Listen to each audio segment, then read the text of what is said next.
In today's video, if you're a first-time home buyer, what do you need to know about the first-time home buyer's savings account? That is right, because coming April 1st, 2023, we're going to be looking at a new option for a lot of first-time home buyers, otherwise known as the tax-free first home savings account. In today's video, I'm going to explain all the major things you need to know. Let's get to it. Well, hello everyone. This is Sam from SaberiSixRealEstate and Remax Realtor Realty Inc. As always, back with another video for you guys here today. If you're new to the channel, welcome. My name is Sam, a Toronto real estate agent working with buyers and sellers across the GTA.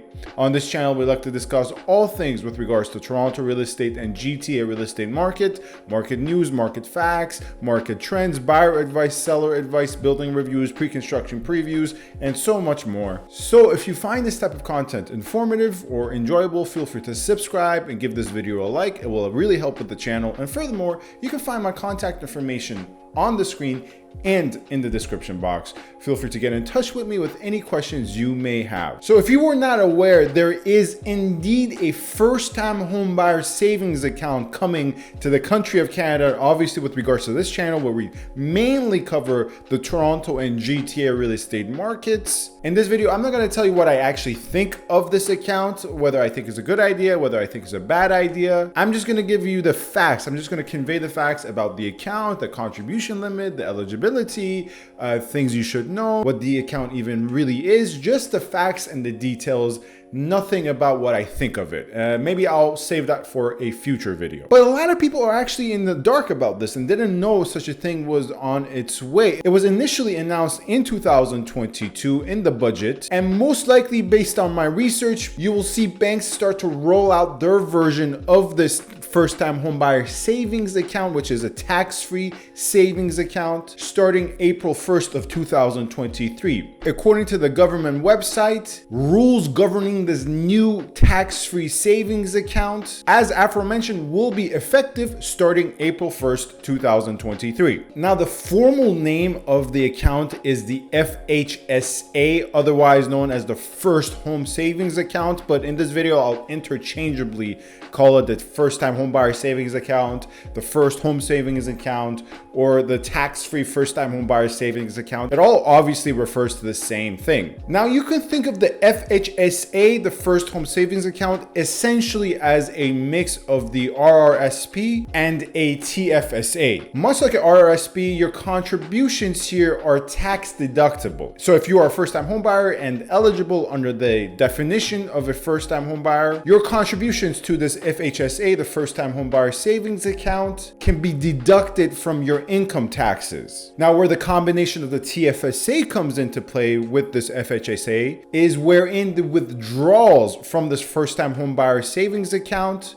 will be tax-free. If you are to pool your funds, put it into a tax-free first-time homebuyer savings account, and you get substantial gains, once you withdraw from the FHSA, much like a TFSA, you don't have to pay any taxes on your capital gains. Now, obviously, off the bat, people are gonna ask, well, what is the contribution limit here? Is it like a TFSA? Is it different? Well, the contribution limit for this first-time homebuyer savings account, or once again, otherwise known as the First Home Savings Account, is up to $8,000 a year with a limit of $40,000. That limit of $40,000 is a lifetime limit. Once again, keep in mind, this is just the limit of your contribution on an annual basis and a lifetime contribution limit. Obviously here, the assumption is that the $8,000 annual or the $40K lifetime is not going to be the sum total of the funds, because assuming good practice and reasonable investing, you're going to be growing these funds in excess of the $40K, which once again will be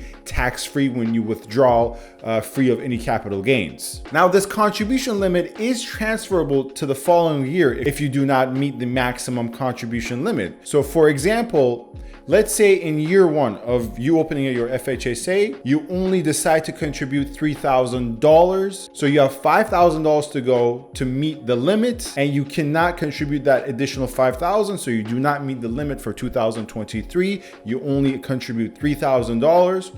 Well, in the following year, your contribution limit is $8,000. So the baseline annual limit plus that $5,000 that you left on the table that got transferred to the following year. So obviously 8,000 plus 5,000 is 13,000. So your limit for the following year will be 13,000, and so on and so forth. Obviously under the purview of that 40,000 lifetime limit, as aforementioned. It is also key to know because a lot of first-time home buyers are either married or in serious relationships nowadays. And in the event that you are a first-time home buyer and you are married, it is very key to know that it's not possible to contribute to your spouse's or partner's FHSA based on your own contribution room. However, nonetheless, and of course, I am not an accountant, so please confirm this with an accountant.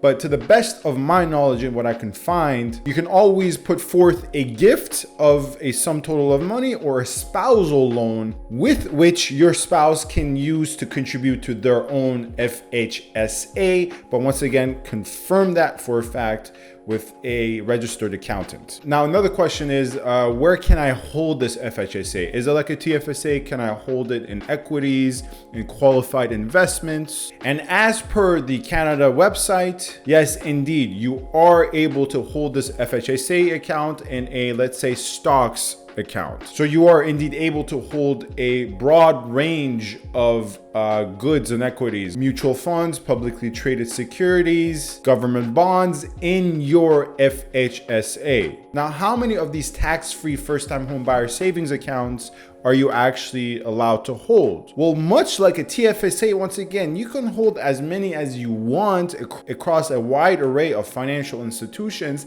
as long as it does not exceed the annual contribution limit or the lifetime contribution limit. Now, for the withdrawals to be tax-free, there are certain conditions in place. Let's go through those conditions. First and foremost, obviously, at the time of you withdrawing the funds, you have to be a first-time home buyer. So if you open up an FHSA with the hopes of saving up for your first residential property, and somehow during the duration of, opening up this FHSA, contributing to this FHSA, and growing this tax-free savings account, you somehow by happenstance happen to purchase a property through some accident or through some luck, obviously then no longer can you withdraw from the FHSA and expect it to be tax-free. Then furthermore, you have to actually have a written agreement, according to the Canada website, to either purchase a home or build a home before October 1st of the year following the year of the withdrawal. And lastly, your intentions have to be purely to occupy this property that you have an agreement to either purchase or move into.